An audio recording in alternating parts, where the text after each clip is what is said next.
Hello दोस्तों, ये आप जो बोर्ड देख रहे हैं भारतीय कम्युनिस्ट पार्टी का एक बोर्ड लगा है।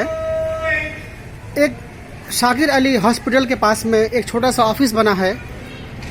मेरे ख्याल से इस ऑफिस को बने 30 से 40 साल हो गए। लेकिन आज जो टॉपिक है यहाँ पे, भोपाल की सरजमीन से एक ऐसी शख्सियत जिनका नाम बालाकृष्ण गुप्ता जी।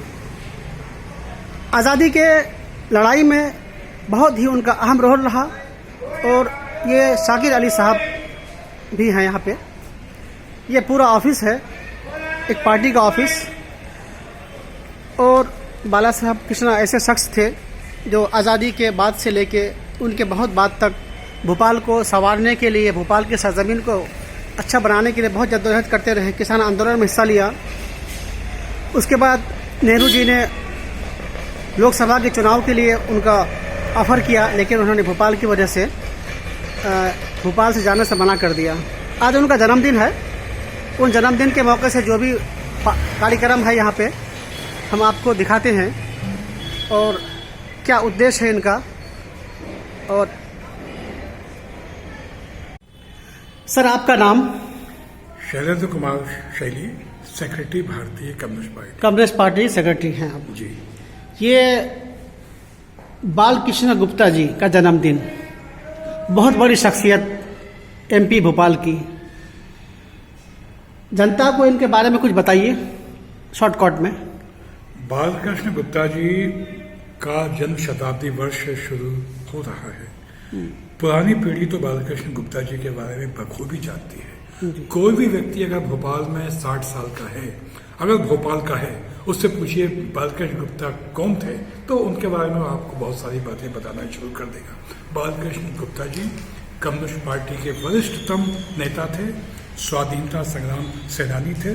भोपाल विलीनीकरण आंदोलन में उनकी महत्वपूर्ण भूमिका थी। भोपाल गैस ट्रेजेडी के समय गैस पीड़ितों के हक की लड़ाई लड़ने में, गैस पीड़ितों को राहत, पुनर्वास, मुआवजा दिलवाने में बालकृष्ण गुप्ता जी की केंद्रीय भूमिका रही। गुप्ता जी की पहल पर ही भोपाल गैस ट्रेजेडी के समय हर वार्ड में राहत कमेटियां बनाई गई थीं। 200 रुपए की जो शुरू में अंतिम राहत मिलना शुरू हुई थी, उसमें गुप्ता जी की महत्वपूर्ण भूमिका थी। और फिर जब जब सांप्रदायिक दंगे हुए, गुप्ता जी ने अपने साथियों के साथ अपनी जान जोखिम में डाल के भाईचारा, एकता और सद्भाव का संदेश दिया। मेहनत कशों के आंदोलन, कर्मचारियों के आंदोलन, किसानों के आंदोलन, विश्व शांति के लिए, पत्रकारिता में, साहित्य में, हर जगह गुप्ता जी की बड़ी महत्वपूर्ण भूमिका थी। लेनिन कहा करते थे कि एक कम्युनिस्ट नेता केवल अपनी कम्युनिस्ट पार्टी का नेता ही नहीं होता, वो सारे परिदृश्य का नेता होता है। तो कॉमरेड बालकृष्ण गुप्ता भोपाल के समूचे परिदृश्य के नेता थे। उनकी धूम पूरे भारत में थी और भारत के बाहर भी कुछ जगह थी। आपको मैं नई पीढ़ी को खासतौर पर बताना चाहता हूँ कि जब भोपाल की जनता, जैसे आपने लिखा है कम्युनिस्ट पार्टी, एमपी के अंदर अगर देखा जाए तो कांग्रेस या बीजेपी, दो ही पार्टी। लेकिन इतनी पुरानी इतिहास आपके साथ जुड़ी हुई है, तो सर इतना मतलब कि धुंधला क्यों है? आपकी लकीर छोटी क्यों है? नहीं, देखिए, यहाँ मैं आपसे बात करना चाहूंगा जी कि राजनीति में वैचारिक स्तर पर ध्रुव केवल दो हैं, दक्षिणपंथ और वामपंथ। आज भी भाजपा जैसी दक्षिणपंथी फांसीवादी ताकतों का मुकाबला सैद्धांतिक स्तर पर केवल भारतीय कम्युनिस्ट पार्टियां ही कर रही हैं।